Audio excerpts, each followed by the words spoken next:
You are 34 years old. Last night, Ryan sat on your couch and asked to borrow $2,000. You said yes immediately, without needing to check your bank balance. 10 years ago, you and Ryan started the same job, in the same week, at the same salary. You sat at matching desks with identical plastic name signs. Everyone in the office assumed Ryan was the one destined for a corner office.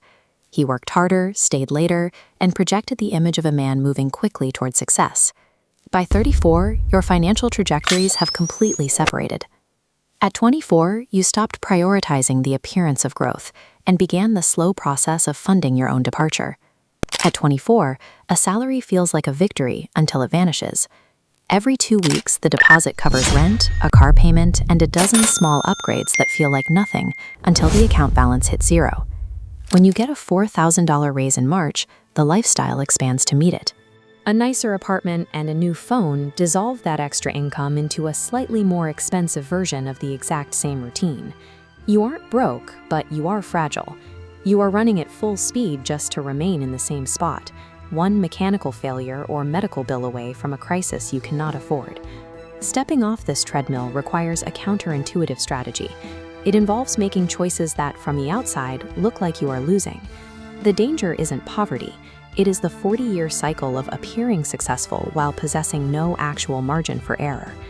An older coworker at your office drives a 10-year-old Honda and never seems stressed. He tells you that most people are chasing the image of making it rather than the reality of it. That night, you decide to treat your future as your first and most important bill. You begin moving a portion of every paycheck into an account you cannot easily reach, starving the noise of your impulses to feed your future. Ryan takes the opposite path. He buys a black BMW with payments he claims are negligible. He stands by it in the parking lot like a man who is finally pulling ahead. You can see the divergence here.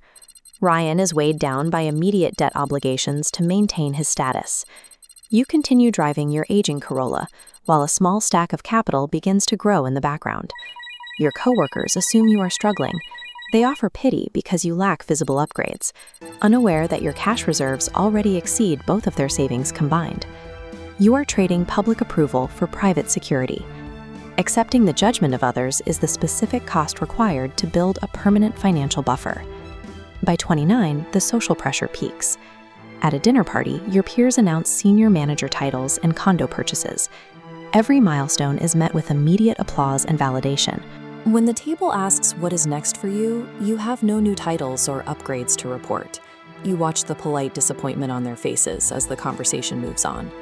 You drive home feeling as though you've fallen behind in a race everyone else is winning. The milestones your friends are hitting create these spikes of validation. Your progress, however, is a flat line in the eyes of the world.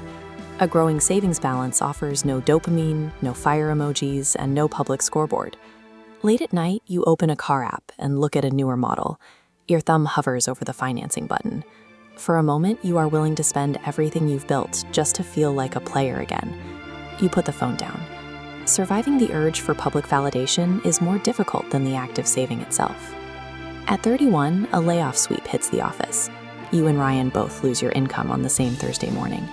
You make a calculated choice to protect your capital. You move back into your childhood bedroom and sell your motorcycle. To an observer, this looks like a total failure. Ryan refuses to let the image crack. He keeps the BMW and the apartment, taking on high-interest loans and grabbing the first job he can find, even a worse one, just to maintain his lifestyle. While Ryan appeared to be weathering the storm, his finances were being hollowed out. He was drowning in debt to support an image, while you were using your savings to buy time. Your decision to move home wasn't a collapse, it was a defense of your reserves. You stayed solvent, while Ryan's lifestyle became a trap he couldn't escape. When the income stops, the only thing that matters is how much time you have bought for yourself, not how successful you appear in the parking lot. When you return to work, you choose a job based on fit rather than desperation. You have the leverage to wait for the right role because you aren't terrified of a missed rent payment. Your savings turned life-altering crises into minor inconveniences. A flat tire is now just a Tuesday errand. A bad boss is a situation you can walk away from, rather than a cage you are locked in. On an ordinary Tuesday, the date you circled on a calendar 10 years ago passes by. There is no party or fanfare. You simply realize that you have reached the point where your time belongs to you. Financial escape arrives quietly. It is the absence of the constant pressure to run. Now, Ryan is on your couch, asking how you did it. He spent a decade looking like he was winning while actually drowning. You tell him the truth. The strategy worked precisely because nobody noticed it. You stop running the very moment you realize the audience you were performing for was never actually watching. Escaping the rat race is an invisible act. If you choose to do it, no one will notice but you. And that is the point.